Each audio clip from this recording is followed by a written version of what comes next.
penyelenggaraannya telah diatur dalam suatu undang-undang sistem pendidikan nasional dan implementasinya menjadi bagian dari komitmen pemerintah dalam Asta Cita.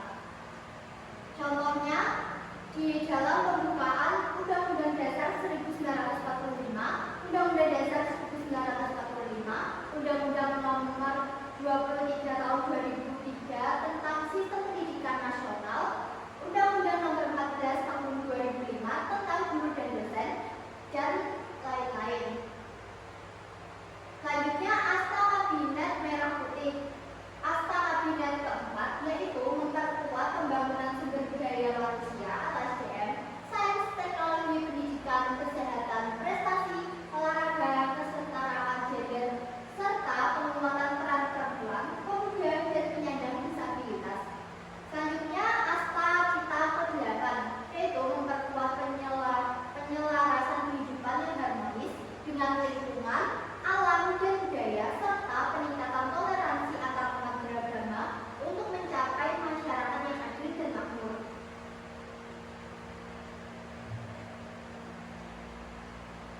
Program prioritas Kementerian Pendidikan Dasar dan Menengah atau Kemendikdasmen. Yang pertama, penguatan pendidikan karakter dan kesehatan sekolah. Contohnya, pelatihan dan peningkatan kompetensi guru, penanaman karakter 7 kebiasaan anak Indonesia hebat, makanan bergizi gratis, dan penguatan usaha kesehatan sekolah atau UKS. Yang kedua, peningkatan kualifikasi kompetensi dan kesejahteraan guru. Contohnya, peningkatan kualifikasi D4 atau S1, pelatihan kompetensi guru, meningkatkan kesejahteraan, memulai sertifikasi. Yang ketiga, wajib belajar 13 tahun dan pemerataan kesempatan pendidikan. Contohnya, perluasan akses 1 tahun pra-SD, perluasan akses pendidikan menengah, akselerasi penanganan anak tidak sekolah atau ATS, penguatan pendidikan non-formal dan informal, afirmasi pembiayaan pendidikan bagi keluarga kurang mampu. Yang keempat, penguatan pendidikan literasi, numerasi, dan sains teknologi. Contohnya, pendidikan matematika, sains, dan teknologi sejak usia dini. Yang kedua, penguatan vokasi, kejujuran, dan pelatihan. Selanjutnya, peningkatan kecakapan literasi. Yang kelima, pemenuhan dan perbaikan sarana dan prasarana pendidikan. Contohnya, revitalisasi sekolah dan pembangunan unit sekolah baru. Yang keenam dan terakhir, pembangunan kebahasaan dan kesastraan. Contohnya, pemartabatan bahasa dan sastra Indonesia, pelestarian bahasa dan sastra daerah, penginternasional bahasa dan sastra Indonesia.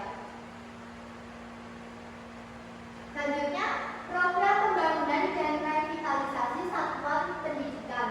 Pemerintah menganggarkan untuk program pembangunan dan revitalisasi satuan pendidikan sebesar 16,97 triliun. Target awalnya sebanyak 10.440 satuan pendidik dan berhasil ditingkatkan sasarannya sebesar 16.140 satuan pendidik. Pelaksanaannya berdampak terhadap tenaga kerja, pertumbuhan UMKM, dan perekonomian. Capaian ke-15 Oktober 2025 dari sasaran yang direncanakan sudah disalurkan bantuan pembangunan dan revitalisasi satuan pendidik kepada 15.929 satuan pendidikan. Contohnya di PAUD sebanyak 1.551, SD 6.124, SMP 3.983, SMA 2.271, SMK 1.439, SLB 385, SPNF, SKB dan PKBM yaitu 175.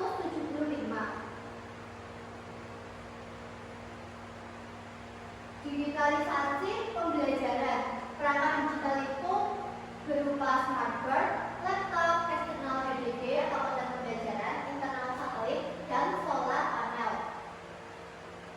Satuan pendidikan yang akan mendapat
Adapun platform rumah pendidikan, yaitu terdiri dari ruang murid, ruang BTK, ruang sekolah, ruang bahasa, ruang pemerintah, ruang mitra, ruang publik, dan ruang orang tua.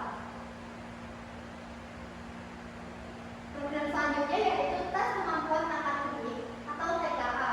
Nah, tujuan TKA ini untuk mengukur capaian akademik siswa secara objektif dan terstandar. Pendaftar TKA per 15 Oktober 2025 telah mencapai 3,5 juta peserta.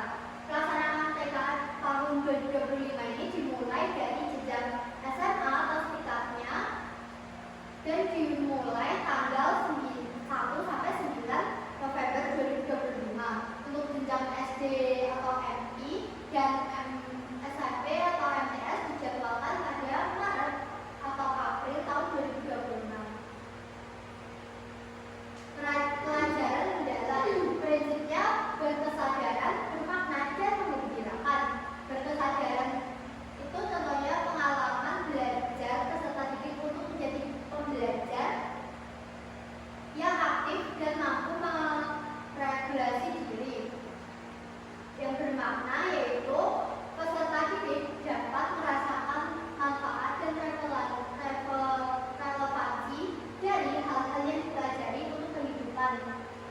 Dan yang terakhir, pembelajaran yang menggembirakan itu merupakan suasana belajar yang positif, menyenangkan, menantang, dan memotivasi. Program Indonesia Pintar atau PIP merupakan bantuan berupa uang tunai,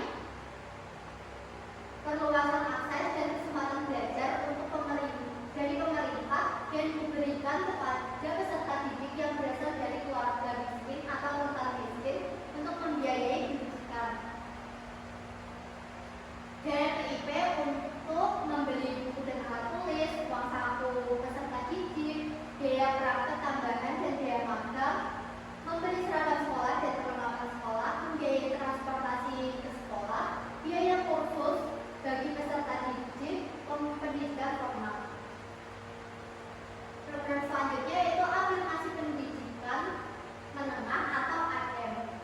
Salah satu upaya pemerintah ini untuk meningkatkan ketersediaan, kejangkauan, kualitas, kesetaraan, dan kepastian memperoleh layanan pendidikan yang tertentu bagi masyarakat usia sekolah menengah yang terkendala oleh hambatan geografis atau ekonomi. Beasiswa ADEP ini ditujukan untuk putra-putri yang berada di wilayah Papua, repatriasi yaitu anak dari pekerja migran Indonesia di Sabah, Malaysia, dan Arab Saudi. Yang ketiga, daerah khusus putra-putri daerah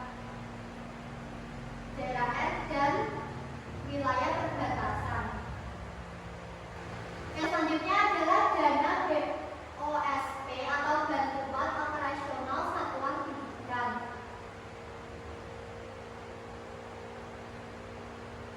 Selanjutnya, peningkatan kompetensi dan profesionalisme guru dan tenaga pendidikan, meliputi pendidikan profesi guru atau PPG untuk penuntutan sertifikat pendidik, lalu pemenuhan kualifikasi akademi S1 atau D4 menurut amanat Undang-Undang Nomor 14 Tahun 2005. Yang ketiga, gerakan nomor rahasia nasional. Yang keempat, peningkatan kompetensi guru BK, lalu pelatihan pembelajaran mendalam, coding dan kecerdasan aktifikasi atau AA. Yang terakhir, program kepemimpinan sekolah. Selanjutnya, penyederhanaan pengelolaan kinerja guru. Periode pengelolaan kinerja guru setahun 2 kali, sekarang menjadi setahun sekali. Sebelumnya unggah dokumen akuntabilitas, kewajiban mengunggah dokumen akuntabilitas, yang sekarang tidak perlu mengunggah dokumen akuntabilitas. Sistem poin pengembangan kompetensi yang sebelumnya berbasis poin dan sekarang tidak berbasis poin. Jadi mulai tahun 2025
Baik, terima kasih atas jawabannya.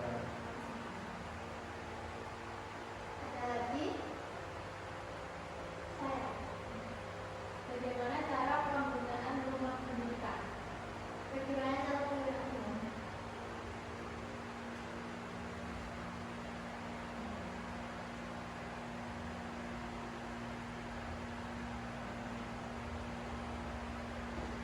Tinggal